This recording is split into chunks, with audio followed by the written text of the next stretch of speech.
तो आज का जो टॉपिक है आप लोगों को पता है, जो लोग ग्रुप के मैसेजेस वगैरह चेक करते हैं सबको पता होगा कि आज के टॉपिक जो है हनुमान चालीसा है, जो कि हम आधा कंप्लीट किए थे।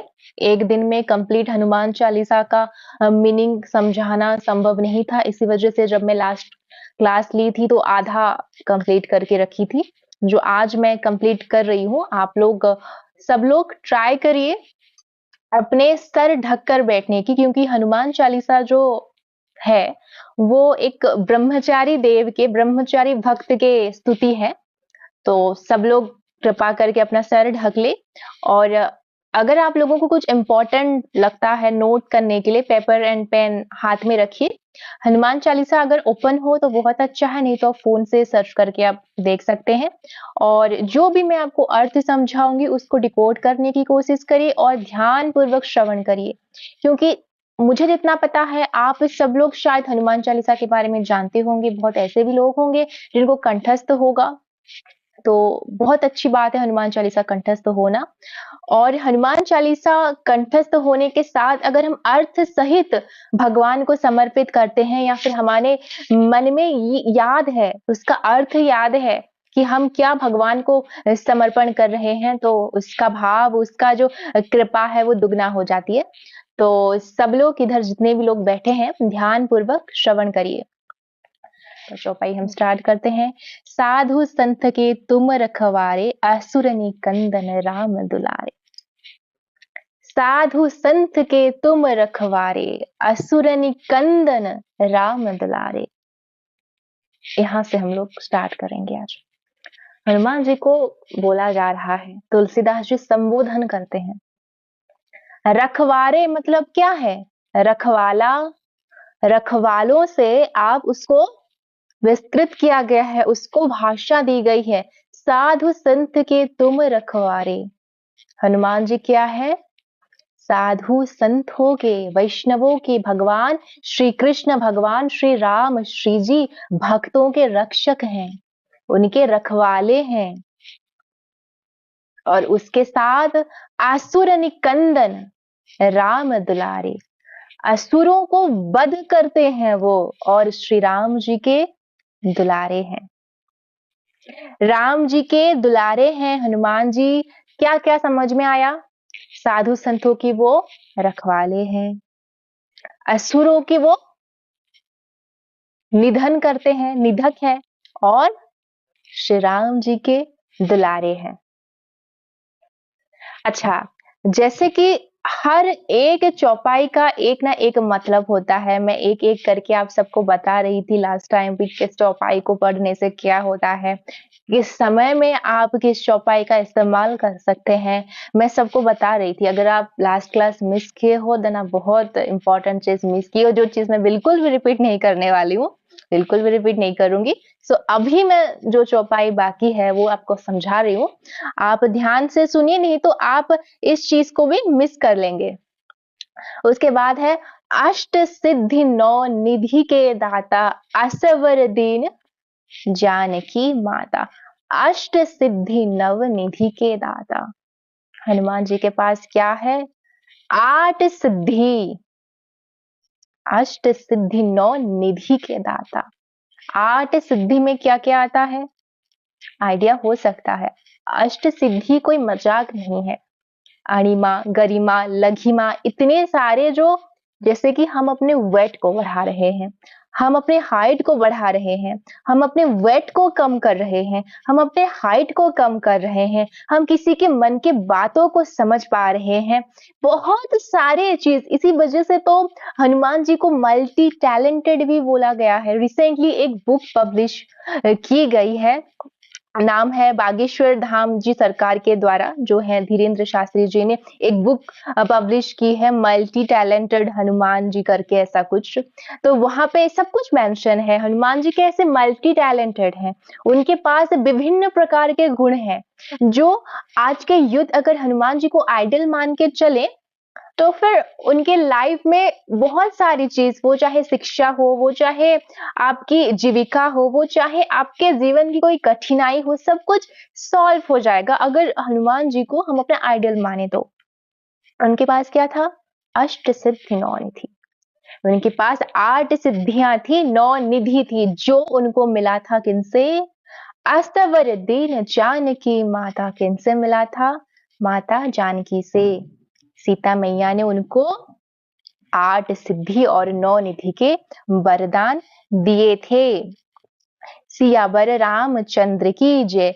राम रसायन तुम्हारे पासा, राम रसायन तुम्हारे पासा, सदा रहो रघुपति के दासा। श्री राम जी के रसायन, रसायन मतलब क्या? अमृत। श्री राम नाम के अमृत आपके पास है। तुलसीदास जी क्या बोल रहे हैं? संबोधित करके हनुमान जी को, श्री राम जी के नाम के अमृत, उनके रसायन आपके पास है और आप हर युग में सदा रहो रघुपति के दासा। हर युग में आप श्री राम जी के दास रहे हैं और रहेंगे। आप उनके प्रिय रहे हैं, उनके सेवा में अग्रगत हुए हैं और हमेशा होंगे। आज स्क्रीन शेयर करने के लिए कोई नहीं है, इसी वजह से आप सबको दिक्कत हो रही होगी। तो आप ट्राई करिए थोड़ा सा ध्यान से सुनने की, नहीं तो अगर स्क्रीन शेयर नहीं होता है तो बहुत लोग ऐसे डाइवर्ट हो जाते हैं। मेरे पास दो दो चीज करने की एक्सेस नहीं है, सो मैं ऐसे आपको बता रही हूँ, सो आप ध्यान से सुनिए। एनीवे, तुम्हारे भजन राम को पावे, जन्म जन्म के दुख विसराए। तुम्हारे भजन राम को पावे। देखो, जब आपको हनुमान जी को प्रसन्न करना होता है तो आप अगर हनुमान हनुमान हनुमान हनुमान बोलोगे, कुछ नहीं होगा, कुछ नहीं होगा। वैसे ही जब आपको श्री राम जी को प्रसन्न करना हो, आप सिर्फ राम राम राम राम बोलोगे? नो। देखो, नाम में शक्ति होती है, नाम में शक्ति होती है, परंतु जब आप नाम के साथ मर्यादा प्रेम जोड़ देते हो ना, इस वक्त वो जो नाम की शक्ति दुगना हो जाती है। तुम्हारे भजन राम को पावे, जन्म जन्म के दुख विसरावे। तुम्हारे भजन करके भक्त राम को पा सकते हैं और श्री राम के भजन करके भक्त तुम्हें पा सकते हैं, आपको पा सकते हैं। और उसके साथ क्या करते हैं? जन्म जन्म के दुख विषय, और आपको श्री राम जी को प्राप्त करके अपने कई जन्मों के दुखों से वो छुटकारा पा जाते हैं। तुलसीदास संबोधन कर रहे हैं हनुमान जी को, स्तुति कर रहे हैं हनुमान जी को। अंत काल रघुवरपुर जाई, जहां जन्म हरि भक्त कहाई। अंत काल रघुवरपुर जाई। अंत काल तक, इस सृष्टि के अंत तक आप उस हर जगह पे, हर स्थान पे निवास करते हो। किस जगह पे निवास करते हो? जहां जन्म हरि भक्त कहाई। जिस जगह पे, जिस स्थान पे श्री हरि के भक्त निवास करते हैं, जिस स्थान पे प्रभु के भक्त, श्री राम के भक्त प्रभु का नाम लेते हैं, उस स्थान पे आप हर युग में निवास करते हो। एक श्लोक भी है ना, कन्वर्सेशन, जब नारद जी ने भगवान से पूछा था कि भगवान आप किस जगह पे निवास करेंगे कलयुग में? भगवान ने क्या बोला था? जत्र मतभक्त गायन्ते तत्र तिष्ठामि नारद। जिस स्थान पर, जिस जगह पर, जिस मंदिर पर, जिस घर पर, जिस भी स्थान पर मेरा भक्त मुझे याद करेगा, मेरा नाम लेगा, मेरी पूजा करेगा, मेरी सेवा करेगा, उस स्थान पे मैं स्वयं निवास करूंगा। तो जत्र मतभक्त गायन्ते तत्र तिष्ठामि नारद, इस श्लोक को आप थोड़ा सा याद कर लीजिए, क्योंकि जब जब क्वेश्चंस आता है ना, लाइक क्या बोलते हैं लोग कि भगवान कहाँ है, भगवान कहाँ है, जो मायावादी लोग होते हैं उन लोगों को आंसर करने के लिए ये श्लोक बिल्कुल परफेक्ट है। भगवान किस स्थान पर है? उस हर स्थान पर भगवान है। जिस स्थान पे भक्त अपने भगवान को अनुभव करना चाहता है। जैसे वायु दिखता नहीं है, परंतु वो होता है। अगर साइंटिफिक रीजन पूछे तो हम सब बोलेंगे कि वायु को हम फील कर सकते हैं। क्या हम भगवान को फील कर सकते हैं? जी बिल्कुल। क्यों नहीं फील कर सकते हैं? क्यों अनुभव नहीं कर सकते हैं? भगवान को भी आप अनुभव कर सकते हैं। उसके लिए आपकी साधना, आपकी भक्ति इतनी दृढ़ होनी चाहिए। भगवान तो हर जगह पे है। भगवान कहाँ नहीं है, आप सोचो। ऐसा एक जगह बता दीजिए जहां पर भगवान नहीं है। भगवान तो खंबे भी में है, भगवान तो मिट्टी में भी है। और अगर आपके मन में निष्ठा नहीं है, भक्ति नहीं है, तो भगवान मंदिर में भी नहीं है। प्रहलाद के लिए कहां पर थे भगवान? खंबे में थे ना। परंतु हम सब इंक्लूडिंग एवरीवन जब मंदिर में जाते हैं तो मंदिर में भी भगवान को फील नहीं कर पाते। अपने आप से प्रश्न कीजिए, क्या आप भगवान को कभी अनुभव किए हैं? वाणी से, आंखों से तो नहीं बोल सकती, या फिर किसी भी इंद्रिय से, जागृत अवस्था में या फिर सोए हुए अवस्था में कभी कभी आपने भगवान को अनुभव किया है? मुझे मत बताइए, अपने आप को प्रश्न कीजिए और अपने आप ही उसका उत्तर ढूंढिए। उसके बाद है अंत काल रघुवरपुर जाई, जहां जन्म हरि भक्त कहाई, और देवता चित्त न धरई, हनुमत से सर्व सुख करई। देवता, देवता मैं पहले बताई थी, मुझे जितना याद है। भगवान और देवता में क्या फर्क है?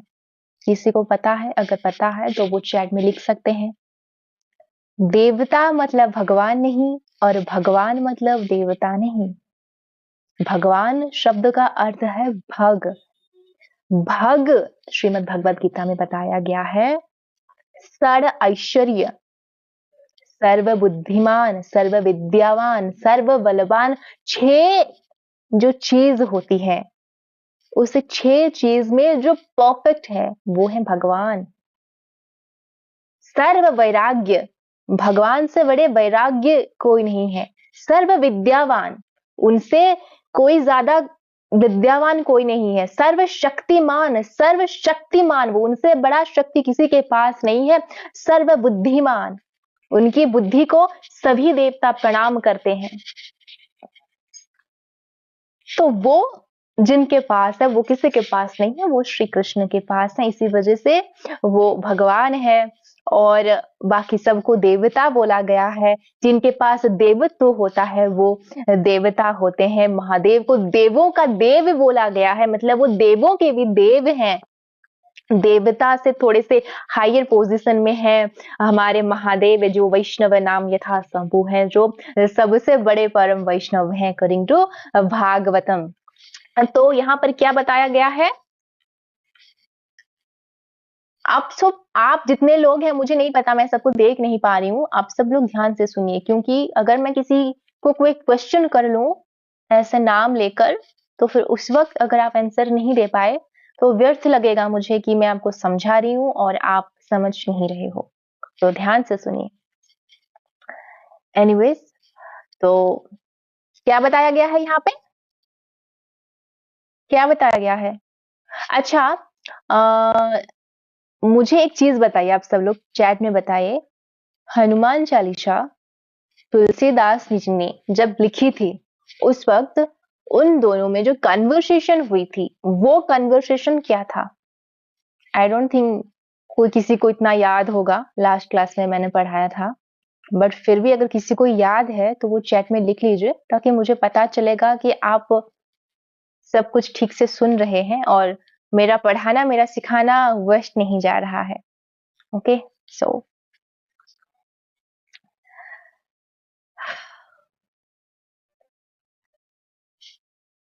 यहाँ पे बताया गया है कि अगर हम हनुमान जी को मानते हैं, उनके सुमिरन करते हैं, तो फिर और देवता चित्त न धरई, हनुमत से सर्व सुख करई। अगर आप हनुमान जी की सेवा करते हैं, उनकी आराधना करते हैं, और किसी देवताओं के शरण में जाना आवश्यक नहीं है। मैंने क्या बताया? क्या बताया कि देवताओं के शरण में, I am not talking about God, I am not talking about भगवान। मैंने क्या बोला यहाँ पे जो बताया गया? और देवता चित्त न धरई, देवताओं के शरण में जाने की आवश्यकता नहीं है। जो लोग हनुमान जी की आराधना करते हैं, देवताओं में कौन कौन आ जाते हैं? सूर्यदेव, चंद्रदेव, इंद्रदेव, पवन देव, ये सब किनकी श्रेणी में आ जाते हैं? देवता। वैसे तो सूर्य देव की स्थिति थोड़ी सी भिन्न है, वो सूर्य नारायण है, तो उनकी स्थिति थोड़ी सी हायर है, सो वो भी देवता में नहीं आते, वो भगवान के श्रेणी में ही आते हैं, क्योंकि वो स्वयं नारायण के ही स्वरूप है, उनके अंश है। तो बाकी जो देवता है, ओके। संकट कटे मिटे सब पीरा, जो सुमिरे हनुमत बलवीरा। ये एक चौपाई है। अगर इस चौपाई को आप लिखकर अपने पास रख लेते हैं, किसी भी एक कागज में इसको लिखकर अपने पास रख देते हैं, तो आपके जीवन में आ रही संकट धीरे धीरे कम हो जाती है। बस ऐसा नहीं कि एक कंडीशन है, नॉनवेज आप नहीं खाना चाहिए, और अगर प्याज लहसुन खा रहे हैं तो ढककर रखिए, शुद्ध होकर रखिए। हनुमान चालीसा का अगर आप नित्य पाठ कर रहे हैं तो इस जो चौपाई है इसका फल दुगना हो जाता है। संकट कटे मिटे सब पीरा, जो सुमिरे हनुमत बलवीरा। जो मनुष्य हनुमान जी का चिंतन करता है, हनुमान जी को याद करता है, हनुमान चालीसा का पाठ करता है, उसके जीवन में आ रही सभी संकटों का नाश अपने आप हो जाता है, अपने आप हो जाता है। दोबारा मैं इस चीज को याद करवाने के लिए रिपीट करती हूँ, क्योंकि ये चौपाई बहुत ज्यादा इंपॉर्टेंट है। संकट कटे मिटे सब पीरा, कट जाते हैं, संकट कट जाते हैं, संकट मिट जाते हैं, अगर आप हनुमान जी के चिंतन करते हैं। जय जय जय हनुमान गोसाई, कृपा करहु गुरुदेव की नाही। जो सत बार पाठ कर कोई, छुटहि बंदी महासुख होई। यहाँ पर तुलसीदास जी ने हनुमान जी को उनका जयकारा लगाया है। कोई भी जब हम स्तुति कंप्लीट करते हैं तो अंत में भगवान का, भक्त का, किसी का भी हो, वो चाहे कोई नेता भी क्यों ना हो, हम जयकारा लगाते हैं। तो यहाँ पे तुलसीदास जी ने हनुमान जी को जय जय जय हनुमान गोसाई, कृपा कर हो गुरुदेव के नाही, हनुमान जी के जयकारे को लगाकर उनसे कृपा भिक्षा की है। हनुमान जी को गुरु मानकर, उनको अपना आदर्श मानकर तुलसीदास जी ने कृपा भिक्षा की है। जो सत बार पाठ कर कोई, छुटहि बंदी महासुख होई। जो हनुमान चालीसा को संकल्प लेकर 7 बार 100 बार पाठ करता है, ऐसी कोई मनोकामना नहीं है जो पूरी नहीं होती है, परंतु इसमें भी टर्म्स एंड कंडीशन अप्लाई है। आप 108 बार हनुमान चालीसा का संकल्प नियम लेकर पढ़ तो लेते हैं, और उस दिन अगर आप नॉनवेज खाने के लिए बैठ गए, प्याज लहसुन खाने के लिए बैठ गए, झगड़ा करने में बैठ गए, तो फिर आई डोंट थिंक कि वो ऐसा फल देगा जैसा फल देना चाहिए। अगर आपने कभी किसी संकल्प लिया है, हनुमान जी का 108 बार वाला संकल्प लिया है, तो आपने फील किया होगा, बट मुझे नहीं लग रहा है कि कोई भी संकल्प लिए होंगे। बट हाँ, अगर हनुमान जी का आप संकल्प लेते हैं पाठ करने की कोई भी मनोकामना को रखकर, तो वहां पे सात्विकता बहुत आवश्यक होती है, और सबसे ज्यादा निष्ठा, भक्ति और विश्वास। जो यह पढ़े हनुमान चालीसा, होए सिद्धि साखी गोरीसा। तुलसीदास सदा हरिचेरा, कीजे नाथ हृदय महाडेरा। जो हनुमान चालीसा का पाठ श्री हनुमान जी को समर्पित करता है, उसके जीवन के सारे दुख दूर हो जाते हैं, सारे संकट दूर हो जाते हैं, और स्पेशली भक्ति में आ रहे दुख, भक्ति में आ रही सारी बाधा हनुमान चालीसा करने से समाप्त हो जाते हैं। क्योंकि हनुमान चालीसा भगवान होने से पहले, भगवान तो वो छोड़ो, इसमें नहीं बोल रही हूँ, परंतु सबसे पहले वो भक्त हैं श्री राम जी के। तो अगर आप हनुमान जी को अपने हृदय में बैठाते हो श्री राम जी के साथ, तो फिर भक्ति और भी ज्यादा ईजी हो जाती है और आपके जीवन में आ रहे समस्याओं का समाधान जल्द से जल्द आपको मिल जाते हैं। तुलसीदास सदा हरिचेरा कीजे नाथ हृदय महाडेरा। यहाँ पे तुलसीदास जी बोल रहे हैं कि सदा सर्वदा मैं आपके आपके प्रभु के नाम की सेवा करता रहूंगा। तो जब आप संकल्प लोगे कभी तो तुलसीदास जी के नाम पर अपना नाम भी ले सकते हैं, तो दैट्स फाइन। पवन तनय संकट हरन मंगल मूर्ति रूप राम लखन सीता सहित हृदय वश हो।